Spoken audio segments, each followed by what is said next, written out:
Super discrete के इस वाले लेक्चर में हम यूनिट सेकंड पढ़ेंगे और यूनिट सेकंड जो है वो पूरी तरह ग्राफ के बारे में है।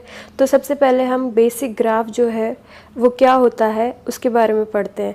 ग्राफ की डेफिनेशन पढ़ते हैं। ग्राफ की डेफिनेशन में क्या है, आपको ग्राफ बनाने के लिए दो सेट चाहिए, दो समुच्चय चाहिए। पहला सेट जो है वो क्या है, कैपिटल वी। कैपिटल वी हमारा जो है नॉन एम्प्टी सेट है, अरिक्त समुच्चय है। कैपिटल वी जो होता है वो आपका शीर्षों का समुच्चय होता है। पहला सेट आपका कैपिटल वी है और दूसरा सेट है कैपिटल ई। कैपिटल वी जो है अरिक्त समुच्चय होता है, कैपिटल ई जो है वो अरिक्त और मतलब वो अरिक्त भी हो सकता है और रिक्त भी हो सकता है, उस पर कोई कंडीशन नहीं है। ई में जो है कैपिटल वी में आपके शीर्ष आते हैं, जैसे V1, V2, V3 जो आपके वर्टेक्स होते हैं वो आते हैं। कैपिटल ई में जो है वो वी के जो एलिमेंट्स हैं उनके अनऑर्डर्ड पेयर आते हैं, यानी उन पे कोई पाबंदी नहीं है कि कौन सा एलिमेंट पहले आएगा कौन सा एलिमेंट बाद में आएगा। ऑर्डर्ड पेयर होता है, उसमें दोनों एलिमेंट जो है कैपिटल वी के होते हैं। इन पेयर्स के समुच्चय को हम कहते हैं कैपिटल ई। तो आपका कैपिटल ई जो है वो वी के एलिमेंट्स का अनऑर्डर्ड पेयर का सेट होता है और वी आपका एक अरिक्त समुच्चय होता है। जो V और E है ये दोनों मिलके ग्राफ बनाते हैं। ग्राफ को हम कैपिटल G से प्रदर्शित करते हैं। कैपिटल G इक्वल टू होता है V, E। V आपका शीर्षों का समुच्चय, E आपका कोरों का समुच्चय होता है। समुच्चय V के अवयव को हम कहते हैं शीर्ष या बिंदु, वर्टेक्स या फिर पॉइंट्स। जैसे यहाँ पे ये आपके है A, B, C, D, ये आपके V के एलिमेंट है, इनको हम कहते हैं शीर्ष। और कैपिटल E के जो एलिमेंट होते हैं वो अक्रमित युग्म होते हैं। जैसे कैपिटल E के एलिमेंट यहाँ पे E1, E2, E3, E4, E5। तो E1 क्या है आपका A, B, यानी A से B के बीच की जो कोर। सबसे पहली बात तो ई के एलिमेंट्स को हम कहते हैं कोर या शाखा, एड्ज या फिर ब्रांचेस। ये क्या होते हैं, वी के दो एलिमेंट्स के बीच में जो लाइन बनी होती है वो आपका कैपिटल ई का एलिमेंट होता है। जैसे यहाँ पे E1 है, E1 क्या है A, B है, यानी ये A से B के बीच की लाइन है। और E2 जो है B, C है, यानी ये B से C के बीच की लाइन है। तो इनके सेट को जो है हम कहते हैं कैपिटल ई। V के एलिमेंट हमारे होते हैं शीर्ष और कैपिटल E के एलिमेंट हमारे होते हैं ब्रांचेस या फिर कोर कह लो या शाखा कह लो या एड्ज कह लो।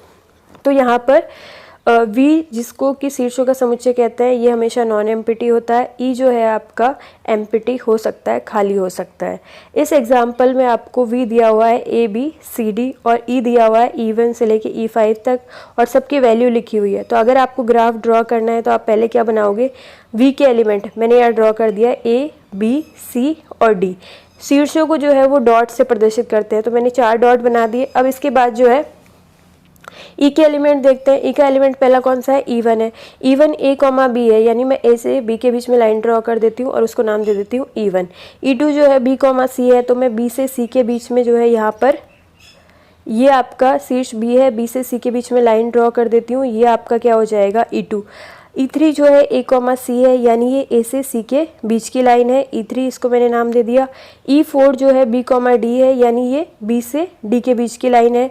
और जो E5 है आपका वो है C से D के बीच की लाइन, तो C से D के बीच में लाइन ड्रॉ करके ये मैंने E5 इसको नाम दे दिया। तो अगर आपको V और कैपिटल E दिया हुआ है तो आप पूरा ग्राफ जो है वो खुद बना सकते हैं। तो ये जो है वो ग्राफ की डेफिनेशन और ग्राफ जो है वो किस तरह से ड्रॉ किया जाता है। अगर आपको V और कैपिटल E दिया हुआ है तो आप ग्राफ कैसे बना सकते हैं ये हम इस ग्राफ से आसानी से समझ सकते हैं। इसके बाद जो है आगे का पढ़ते हैं। आगे कुछ थ्योरी दी हुई है। इस थ्योरी में जो है जो काम की बातें हैं मैं वो हाईलाइट कर देती हूँ। आप सिर्फ वो लाइन पढ़िएगा तो आपको काफ़ी चीज़ें क्लियर हो जाएगी। सबसे पहले जो कोर होती है उसको स्मॉल e से प्रदर्शित करते हैं। तो जैसे ये कोर है E और ये U और कोर है तो दो शीर्षों के बीच में होगी। मान लो इसके जो दोनों शीर्ष है वो U और V है, तो हम U और V को क्या कहते हैं, आसन, शीर्ष, एडजेसेंट, वर्टिक्स। और E को हम या फिर हम इसको E के जो है एंड वर्टिसेस भी कह देते हैं। और हम इस लाइन को ये कहते हैं कि शीर्ष U और V जो है कोर E पर आपतित है या फिर कोर जो है इन शीर्षों पर आपतित है। यदि किसी कोर का शुरू और एंड दोनों वाले शीर्ष सेम है तो ऐसी कोर को हम कहते हैं लूप। जैसे यहाँ पे देखिए V1 शीर्ष पर जो ये E1 वाली कोर है ये V1 से शुरू होकर V1 पे ही आ रही है वापस, तो ऐसी वाली कोर को हम क्या कहते हैं, लूप। जिसका शुरू और एंड वाला शीर्ष सेम हो उस वाली कोर को हम कहते हैं और यहाँ पर लूप। इसके बाद जो है दो टाइप की कोर और होती है। एक और होती है समांतर कोर। समांतर कोर क्या होती है? ऐसी कोर जैसे आपके यहाँ पे मान लीजिए दो शीर्ष है, ये V1 है और ये V3 है। तो आप देखिए V1 से V3 के बीच में दो कोर है, एक तो E4 है और एक E5 है। तो यदि किन्हीं भी दो शीर्षों पर एक से अधिक कोर आपतित होती है तो ऐसी दशा में इन कोरों को हम कहते हैं समांतर कोरे, पैरेलल एड्ज, या फिर बहुल कोरे भी कहते हैं। जैसे आप यहाँ पे देखिए E4 और E5 आपकी क्या है? बहुल कोरे हैं, क्योंकि ये क्या है, इन दोनों का शुरू और एंड वाला जो शीर्ष है सेम है। ये दो शीर्षों के बीच में कोरे हैं, इसलिए इनको हम कहेंगे समांतर कोर या फिर बहुल कोरे। तो अब आप देखिए यहाँ पर जो ये E1 है और E5 E8 है, ये तो आपकी क्या हो जाएंगे? लूप, जिनको हम पाश भी कहते हैं। और E4 और E5 आपकी क्या हो जाएगी? समांतर कोरे। तो ये जो डेफिनेशन, ये जो थ्योरी दी हुई है इस पैराग्राफ में, तो इस पैराग्राफ में आप क्या पढ़ेंगे? आसन शीर्ष क्या होते हैं, अंत्य शीर्ष क्या होते हैं, इसके डेफिनेशन पढ़ेंगे। इसके बाद यहाँ से आप लूप के डेफिनेशन पढ़ेंगे और फिर समांतर कोरे या बहुल कोरे क्या होते हैं इसके डेफिनेशन। ये 3 डेफिनेशन इस ग्राफ में है, तो वो आपको पढ़नी है। इसके बाद अगली डेफिनेशन है सिंपल ग्राफ। सरल ग्राफ क्या होता है? ऐसा ग्राफ जिसमें लूप और समांतर कोरे नहीं होती उसको हम सरल ग्राफ कहते हैं। यानी समांतर और पास से मुक्त, यानी उस ग्राफ में पैरेलल एड्ज नहीं है, लूप नहीं है, ऐसे वाले ग्राफ को हम कहते हैं सरल ग्राफ या फिर सिंपल ग्राफ। मल्टी ग्राफ क्या होता है? जिसमें समांतर कोरे हैं, लूप की बात नहीं हो रही। ऐसा ग्राफ जिसमें कि मल्टीपल एड्ज है, बहुल कोरे हैं या फिर समांतर कोरे हैं, इसको हम कहते हैं मल्टी ग्राफ। ये आपकी 2 डेफिनेशन और हो गई। इसके बाद जो है आगे है परिमित और अपरिमित ग्राफ। तो ये सीधी सी बात है, ग्राफ बनाने में जो 2 सेट आपके काम आए हैं, कैपिटल V और E, यदि ये दोनों समुच्चय परिमित है तो ग्राफ कैसा होगा? परिमित ग्राफ। अन्यथा ग्राफ कैसा हो जाएगा? Infinite graph. अगर V और E फाइनाइट है तो ग्राफ फाइनाइट होगा और अदरवाइज क्या होगा? इनफाइनाइट। तो ये आपकी यहाँ पर इस पेज में जो डेफिनेशंस है उनको आप पढ़ लीजिएगा, और कुछ समझ में नहीं आया तो आप पूछ सकते हैं। इसके बाद जो है अगली वाले डेफिनेशंस पे चलते हैं। अगली वाली डेफिनेशन है रिक्त ग्राफ, नल ग्राफ। ये कैसा ग्राफ होता है? ग्राफ के डेफिनेशन में हमने शुरू में पढ़ा था कि V जो है वो खाली नहीं हो सकता, वो एम्प्टी नहीं हो सकता, वो नॉन एम्प्टी होता है। लेकिन कैपिटल E जिसमें कोर आ रही है वो सेट आपका एम्प्टी हो सकता है। तो अगर आपका कैपिटल E जो है वो अरिक्त है, यानी आपके ग्राफ में कोर ही नहीं है, तो ऐसे ग्राफ को हम क्या कहते हैं? रिक्त ग्राफ। लेकिन आपका V एम्प्टी नहीं हो सकता, वहाँ पे सिर्फ कैपिटल E एम्प्टी है। रिक्त ग्राफ जिसको हम कहते हैं नल ग्राफ, वो इस तरह से बनता है। यहाँ पे देखिए आपके शीर्ष तो है, 4 शीर्ष है आपके पास, वर्टेक्स है, लेकिन इनके बीच में कोई भी कोर नहीं है, क्योंकि E जो है वो कैसा है? एम्प्टी सेट है। तो ऐसे ग्राफ को हम क्या कहते हैं? नल ग्राफ या फिर रिक्त ग्राफ। इसके बाद जो है अगली डेफिनेशन है ग्राफ में किसी शीर्ष की कोटि या घात क्या होती है। सबसे पहले हम ग्राफ में कोटि, डिग्री कह लो या घात कह लो, जो डिग्री है वो किसके निकालते हैं? शीर्ष की। तो शीर्ष की डिग्री क्या होती है? उस पर आपतित कोरों की संख्या को ही हम उसकी क्या कहते हैं? डिग्री। ध्यान में रखने वाली ये बात यह है कि अगर उस पर कोई लूप है तो लूप को हम 2 बार गिनेंगे। उस पर किसी भी शीर्ष पर आपतित कोरों की संख्या जो है उस शीर्ष की क्या हो जाती है? डिग्री। और इसको हम डिग्री ऑफ, अगर V शीर्ष है तो हम इसको लिखेंगे डिग्री ऑफ V। जैसे मैं आपको बताऊं, पिछले वाले एग्जाम्पल में हम देखें यहाँ पर, तो V2 पर कितनी कोर आपतित हो रही है? 2। तो V2 की डिग्री क्या होगी? 2। V4 पर कितनी कोर आ रही है? 3। तो इसकी डिग्री क्या होगी? 3। यहाँ पर देखिए इस पर कितनी कोर आ रही है? 3। तो V3 की डिग्री क्या होगी? 3। V1 के लिए देखिए 1, 2 और ये 3, तो ये 3 तो है ही, और लूप को हमें 2 बार गिनना है, तो 3 + 2 कितना हुआ? 5। यहाँ पे V1 की डिग्री क्या है? 5। इसी तरह V5 की देखेंगे तो एक कोर तो ये वाली इधर से आ रही है और लूप को 2 बार गिनेंगे तो V5 की डिग्री क्या हो जाएगी? 3। 1 + 2 3। इस तरह से आप जो है ग्राफ में किसी भी शीर्ष की डिग्री फाइंड आउट कर सकते हैं। इसके बाद 2 डेफिनेशन और है, और ये है आइसोलेटेड वर्टेक्स और दूसरा है पेंडेंट वर्टेक्स, यानी व्युक्त शीर्ष और निलंबी शीर्ष। इनकी डेफिनेशन क्या होती है? तो सबसे पहले ये दोनों जो है शीर्ष होते हैं, तो ऐसा शीर्ष जिसकी कोटि 0 है उसको तो कहते हैं व्युक्त शीर्ष, और ऐसा शीर्ष जिसकी कोटि 1 है उसको कहते हैं निलंबी शीर्ष। बहुत इजी डेफिनेशन है, आपको बहुत ज़्यादा कंफ्यूज होने की ज़रूरत नहीं है। जिस शीर्ष की कोटि 0 है वो तो आपका होता है वियुक्त शीर्ष, और जिस शीर्ष की कोटि 1 है वो होता है निलंबी शीर्ष। आगे जो है हम एक एग्जाम्पल पढ़ते हैं जिससे आपका ये डिग्री वियुक्त और निलंबी शीर्ष वाला कंसेप्ट और ज़्यादा क्लियर हो जाएगा। एग्जाम्पल क्या है, निम्न ग्राफ में प्रत्येक शीर्ष की कोटि ऑर्डर डिग्री निकालिए और यह भी ज्ञात कीजिए कि इसमें कोई आइसोलेटेड या पेंडेंट शीर्ष है या फिर नहीं है। एग्जाम्पल हम देख लेते हैं। हमें इस वाले ग्राफ की जो है वो हर शीर्ष की डिग्री निकालनी है और फिर देखना है उसमें कोई वियुक्त या निलंबित शीर्ष तो नहीं है। तो सबसे पहले V1 की देखते हैं। तो V1 पे देखिए 1 और 2 कोण तो ये वाली है, यहाँ पर 2 कोण तो 1 और 2 ये हो गई, और इसके बाद लूप को 2 बार काउंट करेंगे तो 2 + 2 कितना हो 4, यानी V1 की डिग्री क्या है 4। V2 की देखते हैं, 3 कोण आ रही है इस पर, तो V2 की डिग्री क्या हो जाएगी 3। इसी तरह से V3 पे कोई कोण नहीं जा रही तो इसकी डिग्री क्या हो जाएगी 0। V4 पे 3 कोण आ रही है, 1 ये इधर वाली 2 और ये इधर वाली 3, तो V4 की डिग्री क्या है 3।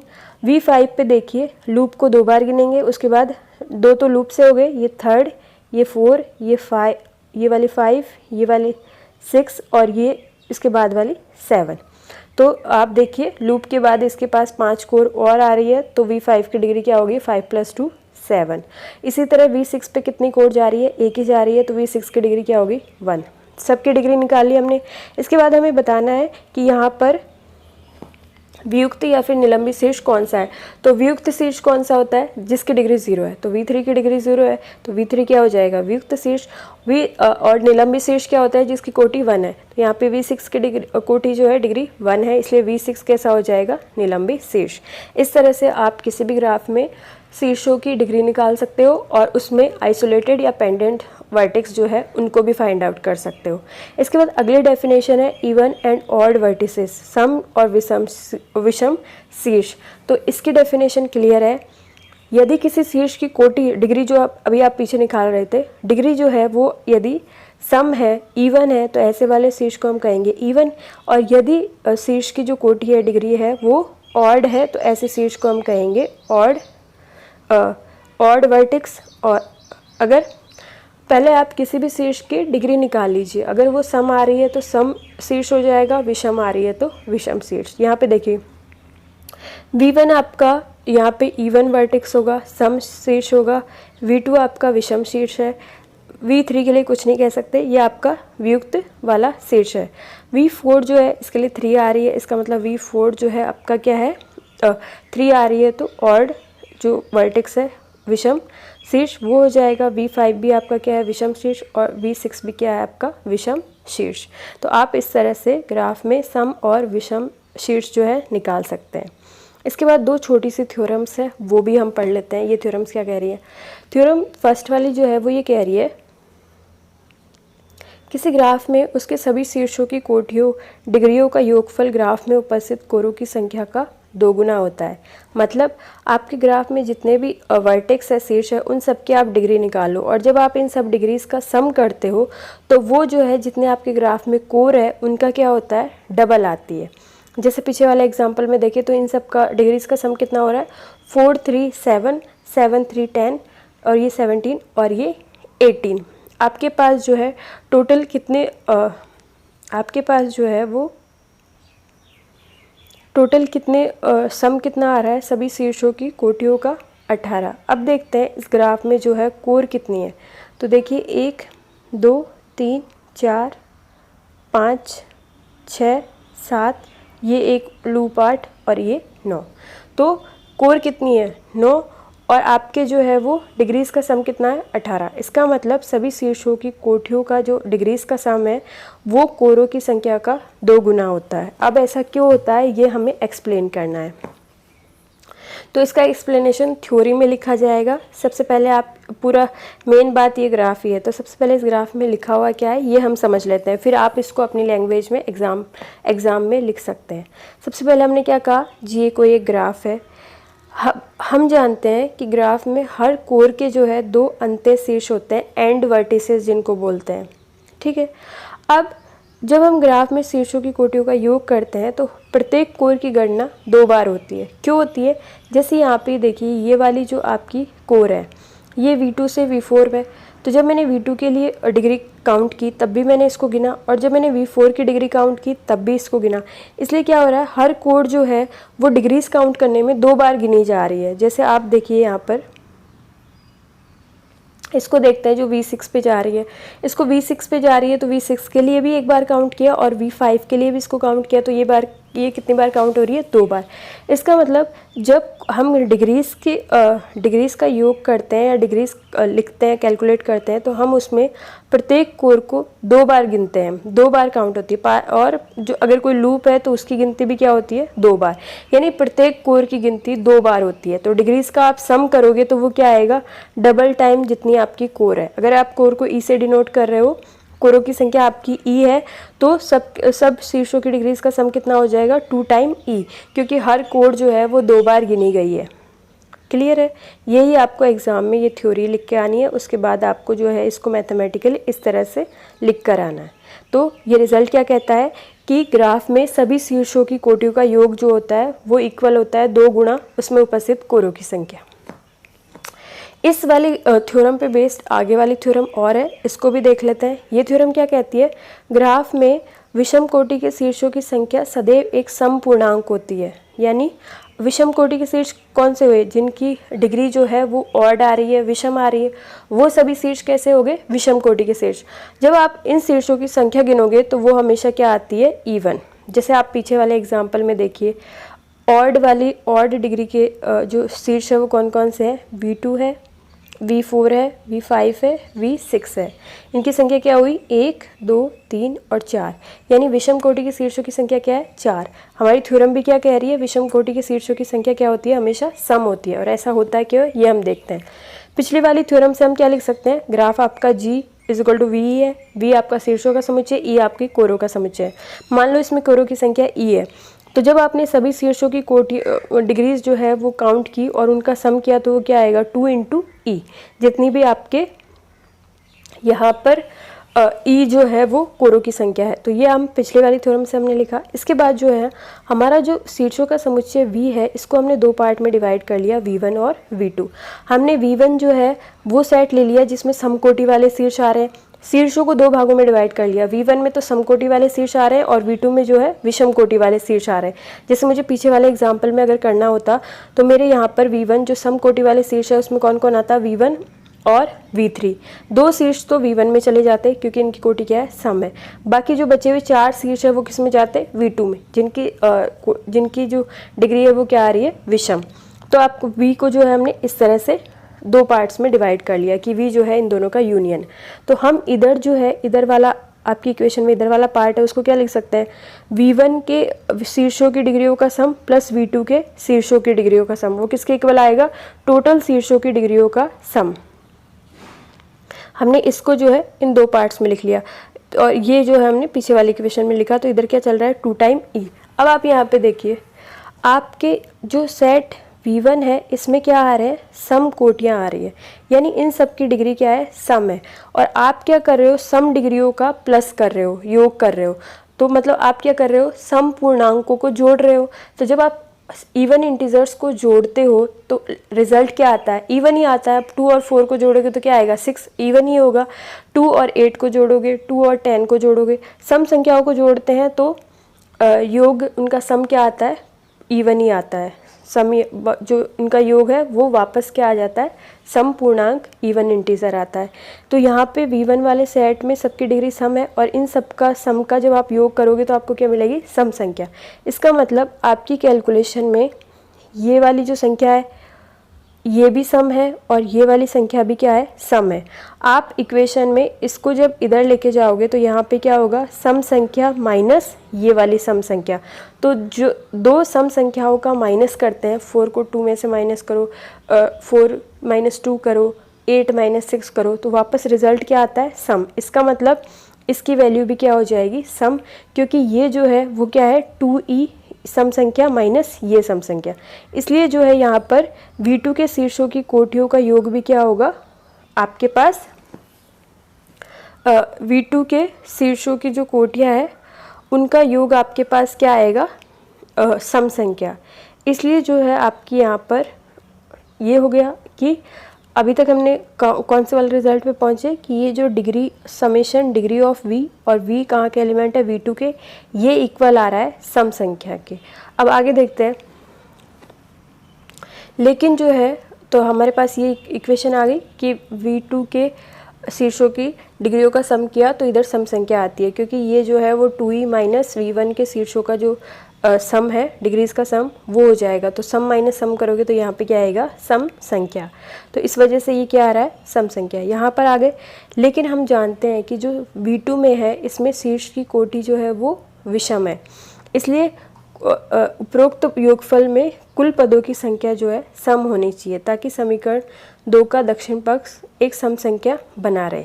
ऐसा हमने क्यों कहा, देखिए इस वाले पैराग्राफ को अगर हम मैथमेटिकली समझे तो इधर तो क्या है, ये सब विषम कोटियों के विषम डिग्रीज का सम है। इसका मतलब इसमें एलिमेंट कैसे हैं, 3 + 5 + 7 + 1। पिछले वाले एग्जाम्पल से देखें, ये क्या कर रहा है, विषम वाली डिग्रीज का सम कर रहा है। अब देखिए अगर विषम संख्या 3 बार हुई तब तो इनका जो टोटल जोड़ है वो कितना आएगा, 3, 10 और ये 15। लेकिन अगर ये सम संख्या में हुई, जैसे मुझे 2 इकाई जोड़ना है तो कितना आ रहा है, 3 और 5 8, मैं 5 और 7 को जोड़ूँ तो कितना आएगा, 12, 7 और 1 को जोड़ूँ तो 8, 5 और 1 को जोड़ूँ तो 6। तो आपने नोट किया, अगर आप यहाँ पर जो है जो विषम संख्याएं हैं उनकी टोटल संख्या अगर सम है, जैसे 2 है यहाँ पर या फिर 4 है, तब तो इनका टोटल सम आता है। अदरवाइज़ अगर आप 3 विषम संख्याओं को जोड़ते हो तो सम क्या आता है, विषम आता है। आप यहाँ पे देखिए आपकी इक्वेशन में क्या आ रहा है, यहाँ पर इन सब का प्लस क्या आ रहा है, सम। इसका मतलब इन सब की संख्या जो है ये खुद तो विषम है, लेकिन इन सब की संख्या क्या है, सम है। इसका मतलब ऐसे शीर्ष जिनकी कोटि विषम है उनकी संख्या क्या है, सम है। यही हमें दिखाना था। तो इसका मतलब क्या हुआ, v2 के जो एलिमेंट्स है उनकी संख्या सम है, यानी विषम कोटि के शीर्षों की संख्या सम है। आप यहाँ तक का पढ़ के देखिए। अगर आपको कुछ भी समझ में नहीं आता तो आप YouTube के कमेंट सेक्शन में या फिर व्हाट्सएप पे पूछ सकते हैं।